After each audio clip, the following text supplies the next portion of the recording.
How y'all doing? My name is Lucas, and today I want to talk a bit about longevity, about some things that you can do to make sure that you have a good quality of life, as good as you can make it.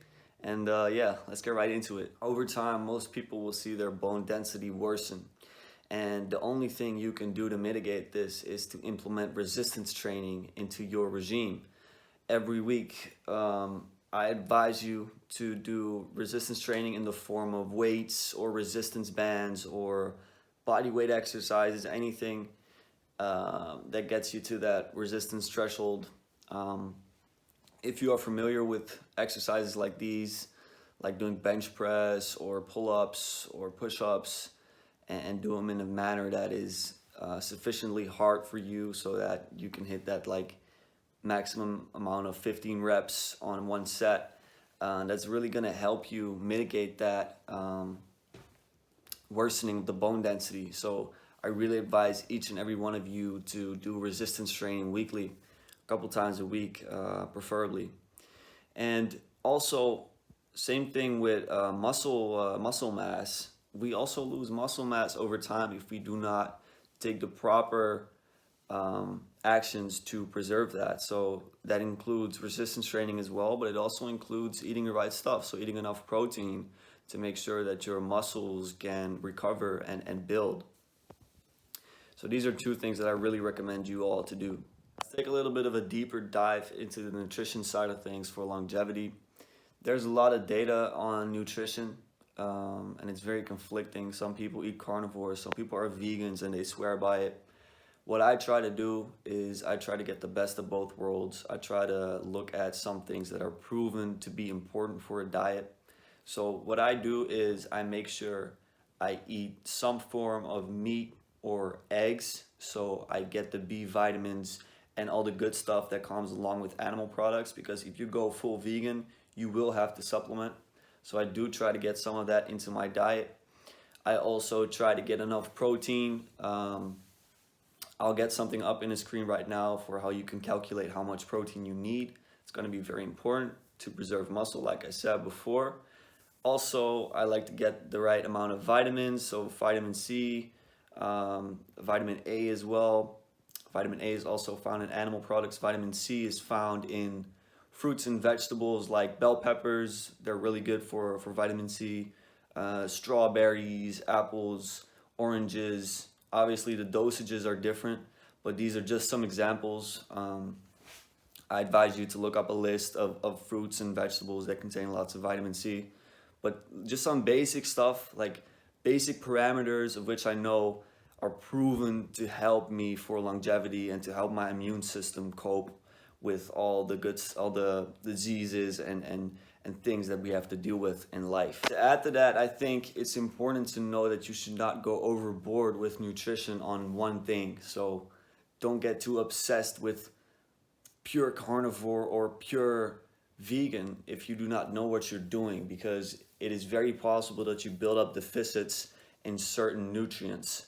So I try to just get a lot of food, a lot of different types of food. I try to avoid processed foods because there's a whole bunch of bad stuff in there, which I also made a video about earlier.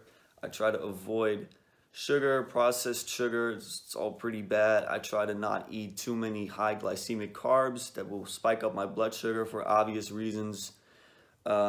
For long-term health and also just for short-term feeling bad, because if you eat lots of sugar and lots of high glycemic carbs, your blood sugar will spike, and you can really get an energy spike and then a dip afterwards, and it's just not very good for productivity and happiness in general.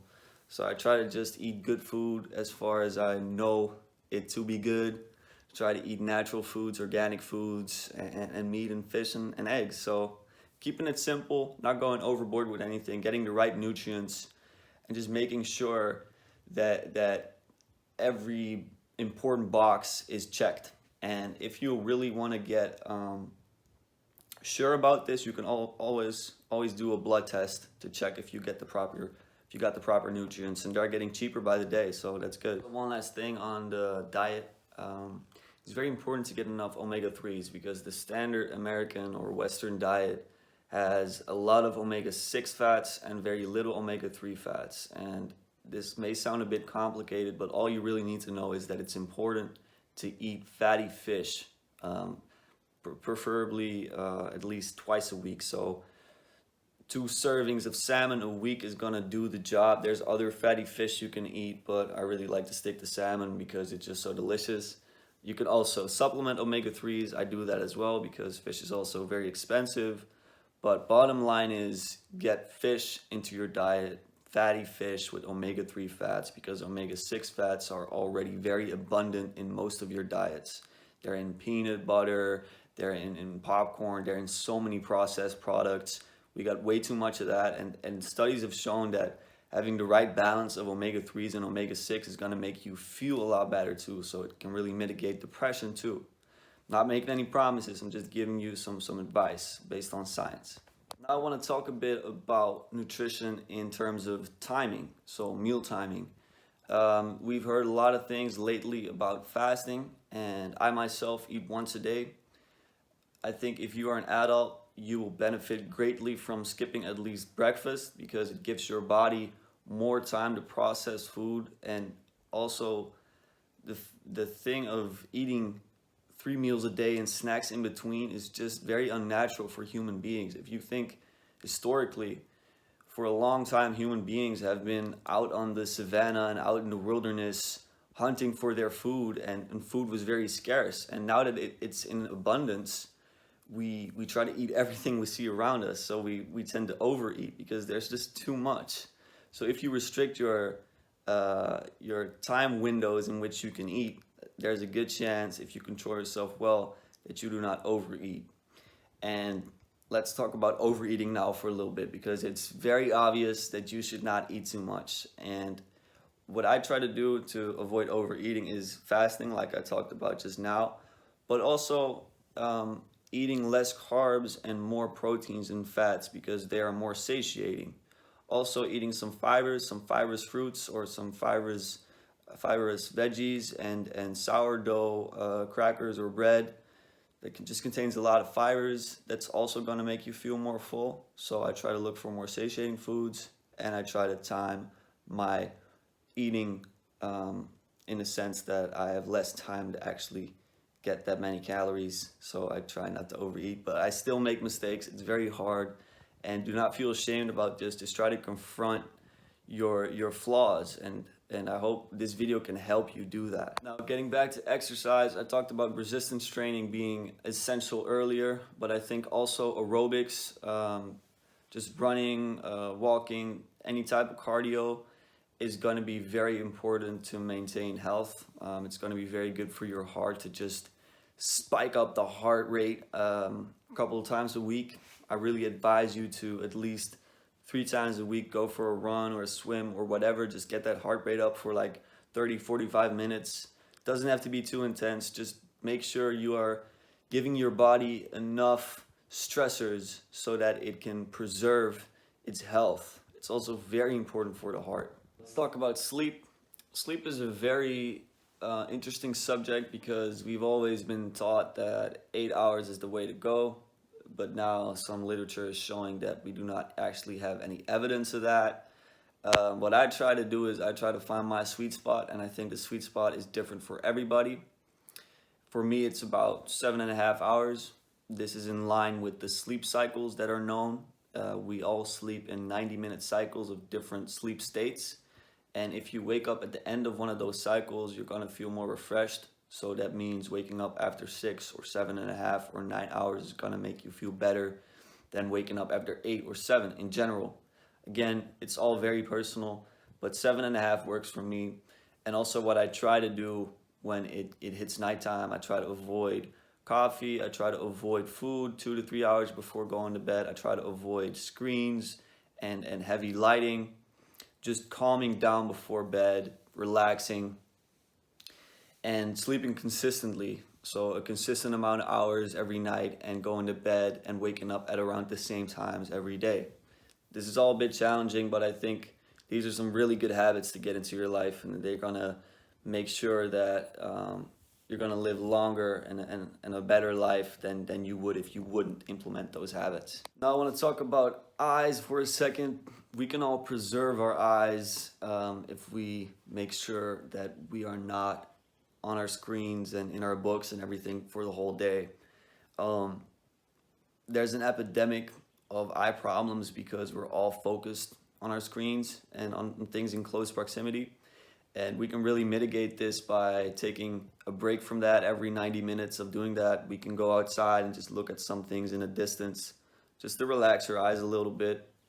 Also, you can do some eye exercises. This is something I've learned on the Andrew Huberman podcast, and I'll link it down below, including the timestamp where he goes over those exercises. They include one where you follow a certain object that's moving around so that you can try to stay focused on that, and that's going to help you preserve your eye health in that aspect.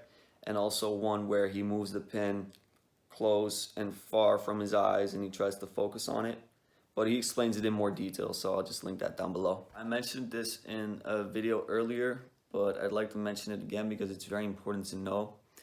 Breathing through your nose is going to be very important for longevity too, just because there's so many people that are mouth breathers by default, and this is really something that has arisen recently as well. Back in the day, we would automatically breathe through our noses, but because of industrial food and weaker jaws, we started breathing through our mouths more, and it's caused a lot of issues like sleep apnea and snoring, and those things are just not normal, and we are thinking that it is, but it really isn't.